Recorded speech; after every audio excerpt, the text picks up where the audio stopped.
உனக்கு முன்னே போய் கோணல்களை செவ்வையாக்குவே உனக்கு முன்னே போய் கோணல்களை செவ்வையாக்குவே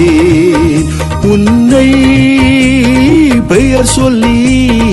அழைக்கிற இஸ்ரவேலின் தேவன் என்று நீ அறியும்படிக்கு உனக்கு முன்னே போய் கோணல்களை செவ்வையாக்குவே உனக்கு முன்னே போய் கோணல்களை செவ்வையாக்குவே